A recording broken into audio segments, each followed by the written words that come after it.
فڕۆکێن تورکیا چەند بنگەهێن کۆمەڵێن چەکدارên کوردان لە شنگالێ و دناف سووریادا بۆمباران دکا.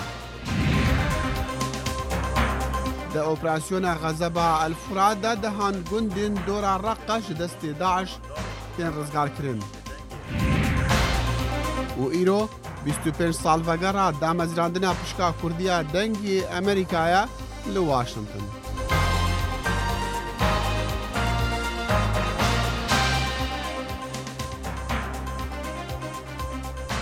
سلااف و ڕێز و هیڤێن دەما خۆش دەگەل کورد کۆنەکشن لە 25مین ساڵڤەگەڕا دامەزراندنا پشکا کوردیا دەنگی ئەمریکا لە واشنگتن. بەرنامەی کورد کۆنەکشن هەموو ڕۆژانێکی سێشەموان و هەینی لە بەشی کوردی دەنگی ئەمریکاوە ئامادە و پێشکەش دەکرێت و لە کەناڵی NRTەوە ڕاستەوخۆ پەخش دەکرێت. فڕۆکە جەنگیەکانی تورکیا بۆردومانی ناوچەکانی شەنگەلیان کردووە و زیانی گیانیش هەن.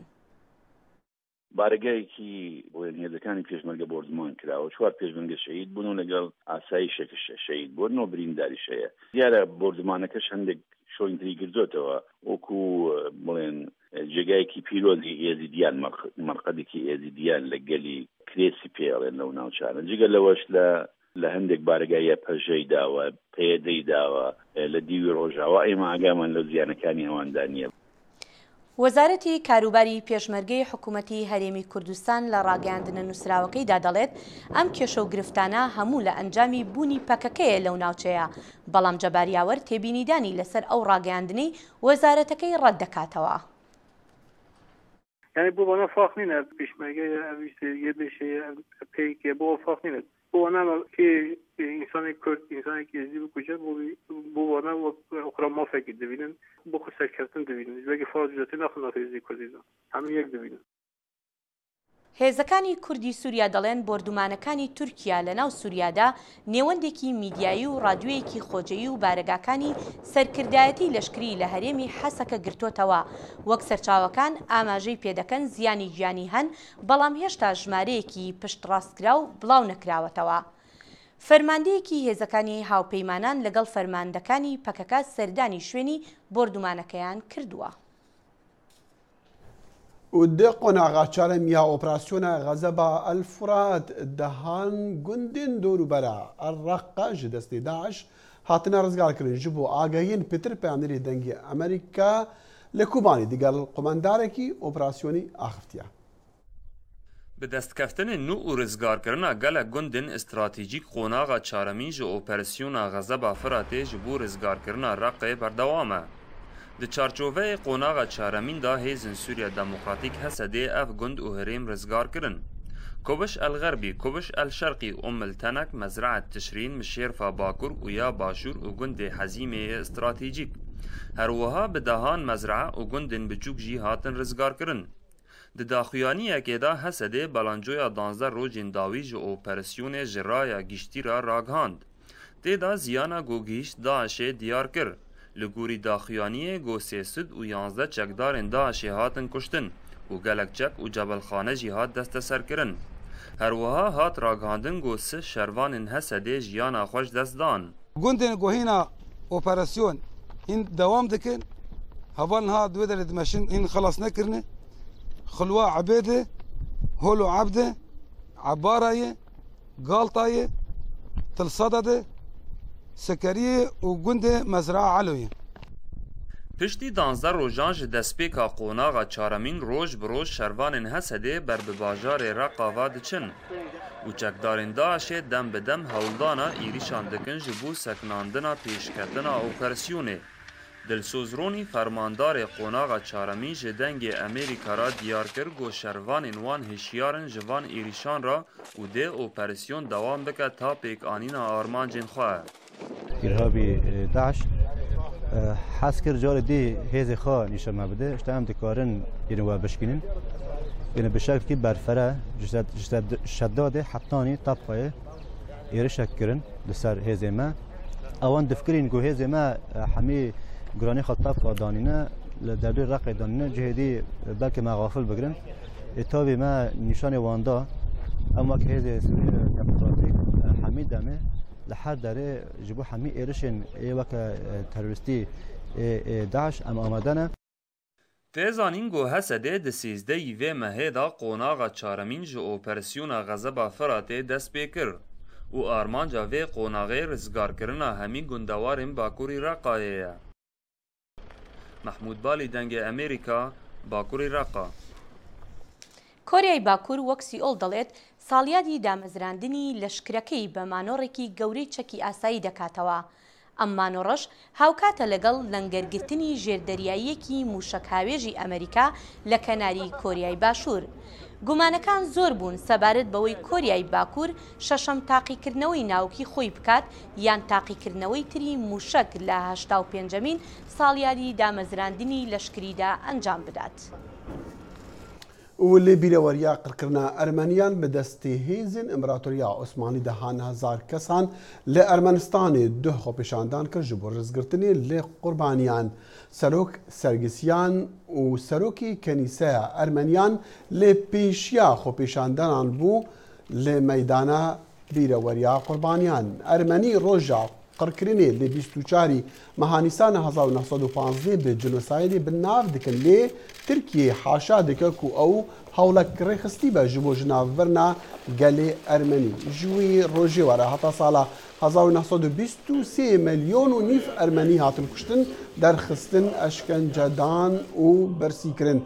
Serokê Amerîkî Donald Trump di daxuyaniyekê da dibêje qirkirina Ermeniyan xirabtirîn karê hovaneyê 100 saliya bîstê bû. و قسەکردن لەگەڵ توژبەیەکی شێرپەنجە ئاسان نییە بەڵام کەریم بەختیاری حاڵەتێکی زۆر زۆر تایبەتە بەهۆی ئەوەی کاتێک کە دەزانێ شێرپەنجە هەیە بڕیار دەدا کە بتوانێت بربەرەکانی دژ بە نەخۆشیەکە بکاتن تا بتوانێت ئەو هیوایانەی کە نەهاتوونەتە جێ بەجێ بێنێتن. کاتێک شێرپەنجە دەبێتە میوانی بەختیاری لە ئەمریکا دەبێت بۆ بەرهەمهێنانی فلیمێکی داکیمەنتری. هەر لەو کاتەی کە دەزانێت تووشی شێرپەنجە بووە بڕیار دەدات قۆناغێکی نوێ بۆ ژیانێکی ئاسوودەتر دەست پێ بکات و لە بڕی ڕووخان و خەم وەک مەوهیبەت لی بڕوانێت. بەڵێ پێم مۆهیبەت بوو و ئیلهامی منیش بۆ ئەوە پێشمەرگەیە بە حقیقەت. چۆن داعش وەکو غودەیەکی سەرەتانی هات بەشێک لە ناوچەی ئێمەی گرت. وەکو پێشمەرگە بەسەر داعشدا دەتوانێت زاڵ بێ، ئەمنیش خانە باشەکانی وجودم دەتوانێت بەسەر ئەو نەخۆشیێدا زاڵ بێت. دوای ئەنجامدانی چەند پشکنینێکی پزیشکی بۆ دکتۆر کاویان میلانی ئاشکرا دەبێت کە کەریم بەختیاری تووشی شێرپەنجەی کۆلۆن بووە. هەر نەی دەتوانی بێڵێ کوتم دکتۆرە من ئامادەگی بیستنی هەموو شتێکم هەیە. فیاخەتەکەی شتێکم تێدا دیوە کوتم چی مەبەستت غودەیە سەرەتانمە شێرپەنجەم هەیە کوتی بەداخەوە بەڵێ.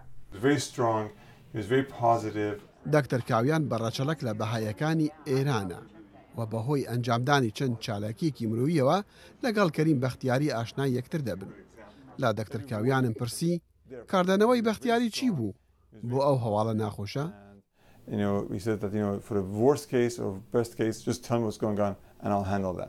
ئەو وتی من ئامادەم بۆ هەر حاڵەتێک لە باشترینەوە بۆ خراپترینی تەنیا پێم بڵێ چی دەبێت من خۆم لەگەڵی دەگونجێنم. ئەو زۆر بەهێز و بە ئاسانی هەواڵەکەی وەرگرت. بەڕای من بەختیاری بە تەواوی ئامادەی ڕوبەڕووبوونەوەی ڕەوشەکە و شەڕ لەگەڵ شێرپەنجە بوو.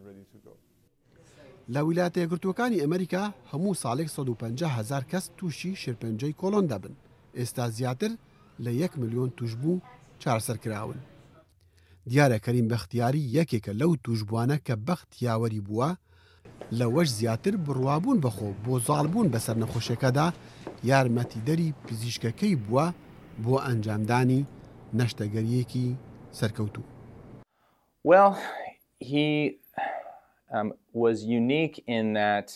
لەو بوارەدا وەک کەسێکی تاقانە بوو. بەڕاستی زۆر کەم سەبارەت بە نەخۆشیەکەی و داخۆت چی دێتە پێش دەزانی.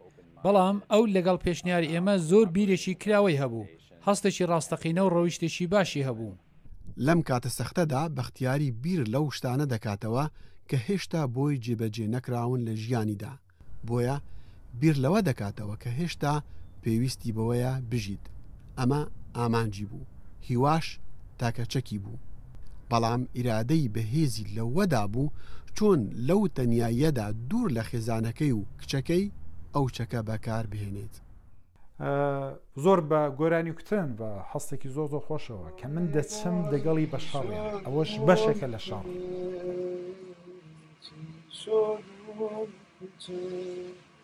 One of the most important things in medicine and in cancer in particular is hope. یەک لە گرنگترین شتەکان لە دەرماندا و بە تایبەت لە دەرمانی شێرپەنجەدا هیوایە. ئەو خەڵکانەی باوەڕی ڕاستەقینیان بە چاکبوونەوە هەبێت هەموو جارێک باشتر لەگەڵ شتەکە هەڵسوکەوت دەکەن. خاڵە لاوازەکەی کەریم بەختیاری لەم شەڕەدا چۆنیەتی مامەڵەکردن بوو لەگەڵ خەڵکی دەوروبەردا کە بە چاوی سۆز و بەزەیی لێیان دەڕواند و لە هەمویان خراپتر کێشەیەکی زۆر گەورەی من ئەوە بوو کە چۆن بە بنەماڵەکەم بڵام، چۆن بە دایکم بڵام، چۆن با خێزانەکەم بڵام.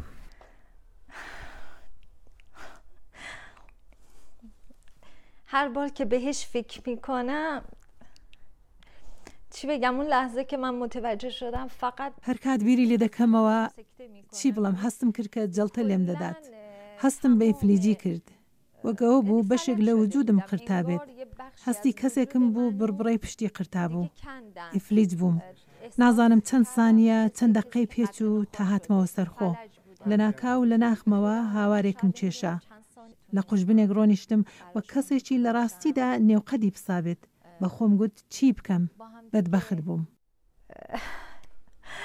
چی بگم؟ ئیرادەی بەهێز لەوەدایە لە کاتی ئەم ئێش و ئازارەدا مرۆڤ بە شێوەیەکی پۆزتیڤ بیر بکاتەوە و بە هیواوە لە ئایندە بڕوانێت. ئەو پرسیارە پتەوێ نەتەوێت لە مێشکی خۆدا دروست دەبێت کە بڵێ ئەمنیش نەمرم. ئەو کاتانی کە ئەو پرسیارە لە مێشکی خۆدا دێنوی دەبێ هەستێکی خۆش لەلا دروست دەبێت. دنیا بە چاوێکی دیکەوە دەبینی، مرۆڤەکانە زیاتر خۆش دەوێت، هەستت ناسکتر دەبێت، دەتەوێت لە چرکە چرکەی ئەو ژیانی کە ماوتە زیاتر کاڵەگۆریگری. بە قەولی جەگوارە گەورەترین تۆڵەی کە دەتوانیت تۆ لە ژیانتی بکەیەوەی کە پێ بکەن.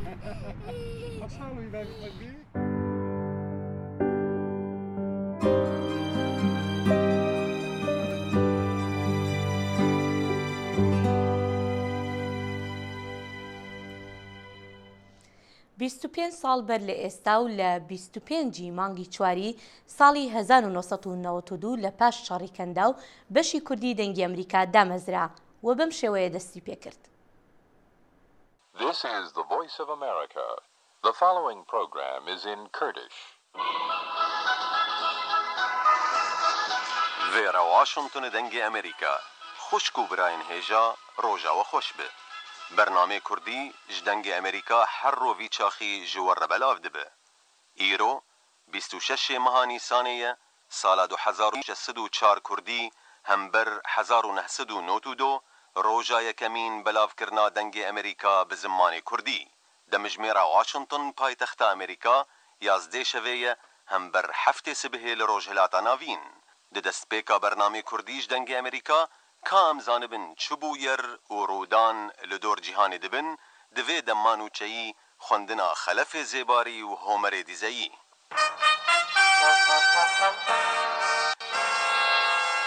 کورتیا پیام و نوچهان مجاهد افغان با آشتی دست خواب بسر کابل دا گرد پای تخت افغانستان پشتی 13 سال شر نافخو. لە باکووری کالیفۆرنیا بوومەلەرزەیەکی زۆر بەهێز ڕۆژی شەممە ئەو هەرێمەی هێنایە هەژان خان و بەرەو باڵاخانەی ڕووخاند و دایان کەسی بریندار کرد کە برینەکانیان سوک بوون. یەکەم بەرنامەی بەشی کوردی لەسەر رادیۆ تەنها 15 خولەک بوو. لەو کاتەدا تەنها 5 کارمەند لە بەشەکە کاریان دەکرد. لە مانگی نۆی ساڵی 1992 ژمارەی کارمەندەکان بوون بە 9 کەس و بەرنامەکەش بوو بە 30 خولەک و لە مانگی 11 هەمان ساڵدا بەرنامەکە بوو بە 1 کاتژمێر. بەرنامەکانی بەشی کوردی دەنگی ئەمریکا هەر بەم شێوەیە مایەوە هەتا ساڵی 2003 و بەر لە دەستپێکردنی شەڕی عێراق. ماوەی بەرنامەکان بۆ 4 کاتژمێر زیادیان کرد و ژمارەی کارمەندەکانیش بوون بە 27 کەس. لە هەمان کاتدا بەشی کوردی دەنگی ئەمریکا ماڵپەڕی هەردوو زاراوەی کرمانجی و سۆرانی دامەزراند. لەگەڵ بڵاوبوونەوەی تۆڕە کۆمەڵایەتەکاندا بەشی کوردی دەنگی ئەمریکا هەوڵیدا بە هەموو جۆرێک دەنگی بگەێنێت بە گوێگرانی لە سەرانسەری جیهاندا.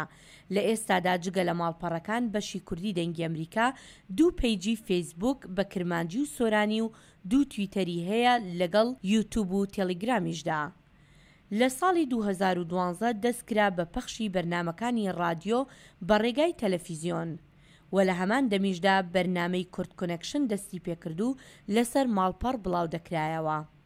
لە ئێستادا بەشی کوردی دەنگی ئەمریکا خاوەنی 33 کارمەند و 10 پەیامنێرە. جگە لە بەرنامەی رادیۆ هەفتانە 2 بەرنامەی 30 خولەکی تەلەڤیزیۆنی هەیە کە ڕۆژانی سێشەممە و هەینی لە کەناڵی NRT بڵاو دەکرێتەوە و هەروەها بەرنامەیەکی 30 خولەکی هەیە کە ڕۆژانی چوارشەممە لە ماڵپەڕی ئۆزگۆرگۆن لە تورکیا پەخش دەکرێت. بە درێژایی ئەم چەند ساڵەی کارکردنی بەشی کوردی دەنگی ئەمریکا میواندارێتی چەندین سەرکردە و کەسە ناودارەکانی کورد و جیهانی کردووە و ڕاوبۆچوونی جیاوازی سیاسی بڵاو کردوتەوە. جەختی کردوتەوە لەسەر بەرنامە کۆمەڵایەتیەکان، مافەکانی مرۆڤ، ژنان، زمان و چەندین بابەتی تر. و هەروەها پەیامنێرەکانمان لە سەرانسەری هەرێمەکەوە بەردەوامن لە ڕووماڵکردنی بابەتە گرنگەکان و هەروەها شەڕی داعش. بەڵێ ئەمە پشکا کوردیا دەنگی ئەمریکا دەبە 25 ساڵ ئیرۆ دەرباز بن سەرۆکا پشکا کوردیا دەنگی ئەمریکا فەخریا جەوهەری دەگەلمە فەخریا ئەم پیرۆزبایی لتەتکەن تو وێژوان کە سابووی و چەند ڕۆژێت یەکەمین دامەزراندنە پشکا کوردی و دەست پێ کرد کاری. بله دخيل قالك سباس راسته اشي بيرسبايل وحمي دكم ايك بايك وحمي هفكارت مالفيري للدنجة امريكا وحمي بينرو وبيسرت ما هر عادي يقول دنجة ما تبنو ما دبينه وهر وصاب وحمي بيوم نرت ما كو راستي جيانا خو تخنت خطرت دا كارك قالك هجا باش بو ما حمي بكن صلاة ورسم بو حمي بيوم نيران بو زانا عمر بو محمود بالي بو خجام فارقين بو زوزان ياشار بو سلام بالائي بو جيار محمد بو دلشات انور بو صلاح بامرني بو احمد زيباري هي بدانم هميش افيتوان قلت بو كاوا عمر كو ايش بروك الشري بو ما رابورت هنيرتش ميسله سپاس هم يادكين هي بيا سركفني بون هم يادكين سپاس هلبت مايك شوان بامرای هاي كونو كارنا كاتن لي كارك قالك يعني نزيكي چند ساله 10 ساله 15 ساله خدمت دنگل ما عمر فرحاتي عمر فرحاتي صلاة ورئيس بوي بله فخري خان ما او رابورتا كردكو هيرو آماده كربو دنگي امريكا بهيس لي ما دخواز اشتب بهيسين باش روجا دنگي امريكا باشكال كردي وچابا تو چی بیجی؟ بخده ما قالك هي بيودا خازتين هي بيدارين كويش بين بجي كرن هر وكي هين زانن كون كدمدمه تلفزيونيه ماشي باشا تلفزيون دس فكري ما سي برنامج تلفزيوني تاين هر وكي هيروي قوتي بو NRT هاي هروسا بو أوزغورغون تي في التركيا نوكا هند برنامجي شي دس مدى أمزانين قهدارو بينرت من قالك داخازا هندت كان كبزانين سياسة أمريكا تشوانا مال برنامج تايبت لسا ريباز أمريكا ما حبت سياسة أمريكا هروسا لسر جيان لأمريكا و آوای حکمرانی لأمریکا دم حبنو و لسر برنامه تایبت لسر سوریه برنامه تایبت لسر ایرانه بجا گلک برنامه دست مدا بس هی بیاش همیان مازنتر داخازه ما اوکو ام بشین ما کانالک تایبت یا خو حبت بله لسر ساتلايت بت بلاف کرنو همی بینرت ما ببینن بله فخری خان وکو دزاین یعنی چند ساله که بیستران من زیاتر داوای ئەویانە کرد کە بەشی کوردی دەنگی ئەمریکا بەرنامەی تەلەڤیزیۆنی هەبێ و ئێستا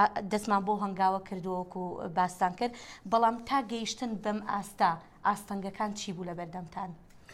خودی داخواست ما گەلە جارە داخواست کرد بۆ یعنی بە چەند ساڵەمە ئەو داخوازی کرد بەس باش بوو دیماهیە داخوازەمە هاتە جێبجێکردن و آستنگ او بکو چوا دست بید که چوا مثلا بودجه محبتن دی چوا پشتوانی محبت بس باش ولد ماهی پشتوان ما خاطر کرنو و رکم هات دان که باشی برنامه خوی تلویزیونی بله فخری خان چند ثانیه ما نتحس کم رز و رز گرتن بو دکتۆر ئەسعد خەیلانی دکتۆر نەجمەدین کەریم و دەست هەبوو لە مەزرانە دەنگی ئەمریکادا لێ ئەمباسەر پیتر گالبرێ پەیامێک ناردبوو بەری چەندەکە پیرۆزباهی هەلبەتە ئەو پەیامی خۆدا دەبیشت مخابە منەشی ئاز دیگەلووا بم لێ ڕۆژە تایبەت وەکو خودی بیرۆکە یا دامەزراندنە بشکە کوردی و داڕێژەری پرۆژەیە دامەزراندنی ئەس شانازی بووە دکم هەمویان ji berkarêwe û ez kêfxweşim bi destkeftî we ku dengê Amerîka bûî wesa xizmeteke hêja biketin. Em şî vê rojhilwan jî pîroz dikeyin.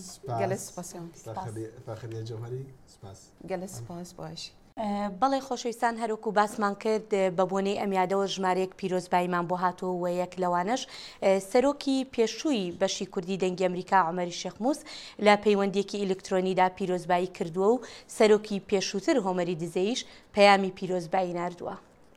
ئەوجار بە 15 دقیقە دەستی پێکردووە 3 کەسیش تێدا بوون لە بیدایەتە کاک سارح نزیمی حەسەن کە کوردێکی لوبنانی بوو کاک خەلێفێ زێباری و ئەس بخۆم ئەم 3 کەسە دەستمان پێ کرد بە 15 دقیقا ئەو 15 دقیقەیەش زۆربەی دەنگ و باز بوو لەگەر هینی سیاسی کۆمنتی سیاسی پاش لەسەر ئەخبارەکان لەسەر دەنگ و باسەکان تعلیقێکی سیاسی نێترا ئەو 15 دقیقەیە بوو لە پاشان 2 مانگی پێچوو کرا بە نیو سەعات ساڵ تەواو نەبوو ساڵی 92 کرا بە 1 سەعات اینجا لە پاش ئێمە هەرزوو چونکە بوو بە نیو سەعات و سەعاتێک خەڵکمان زیاتر پێویست بوو ئیتر دەستمان پێکرد خەڵک بێنین کە کار بکەن لەگەڵمانە لەوانە محتەبەر شێروانی فەخری دۆسکی سەربەست میران فاتمە بارزانی هاوسەری کاک سەربەست میران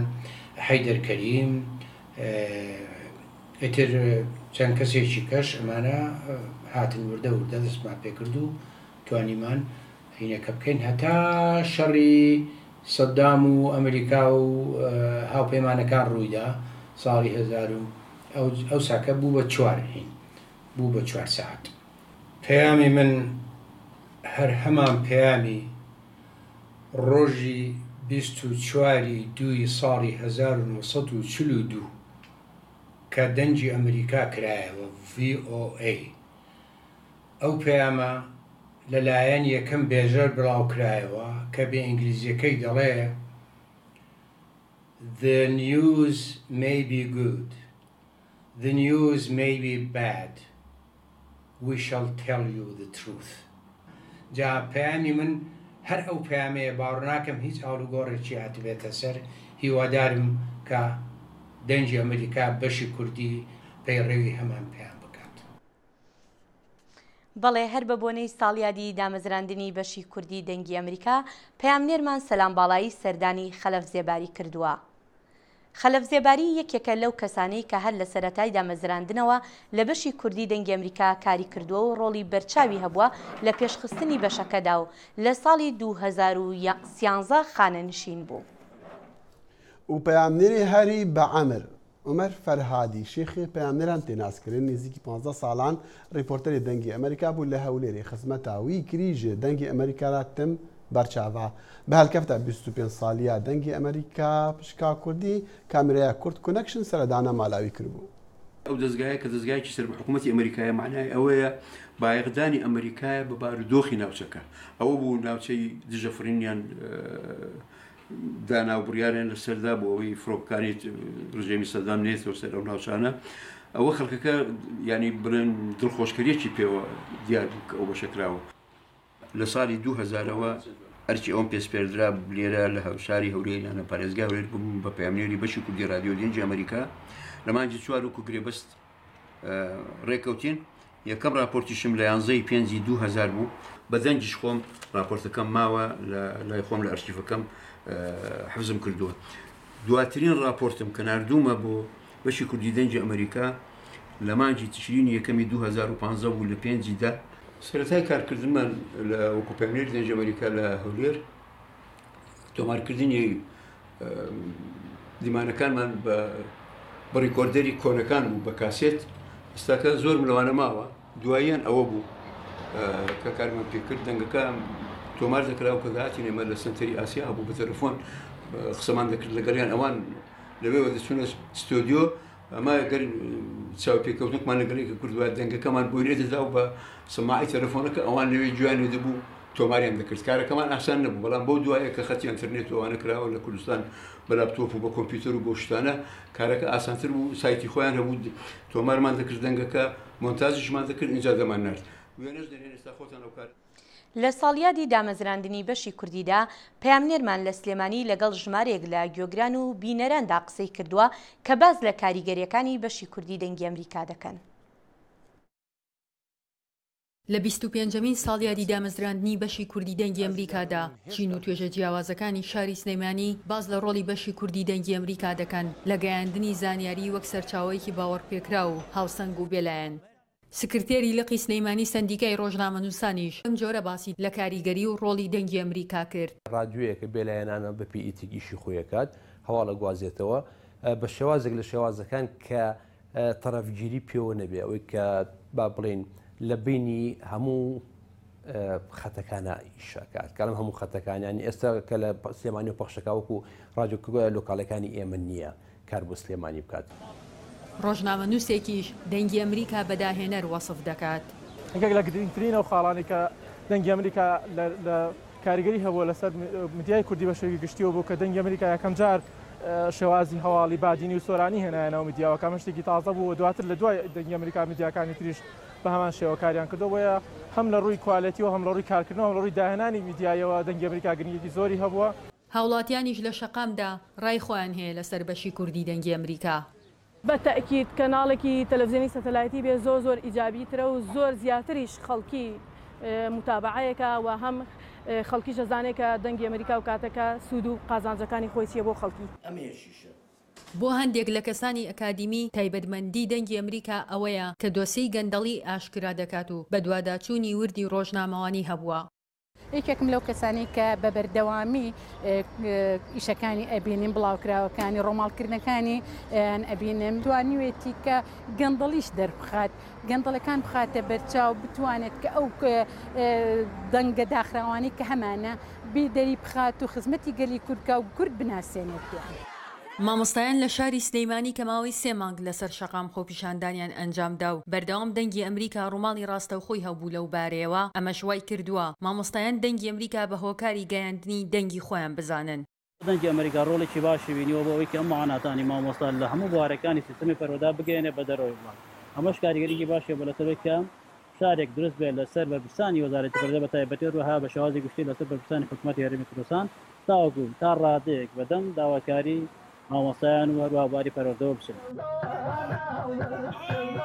بەشی کوردی دەنگی ئەمریکا بەردەوام بەشێک لە کارەکانی بریتی بووە لە گواستنەوەی ئەو چالاکیە هوەری و فۆلکلۆری و میلیانەی کە هونەرمەندان ئەنجامیان داوە.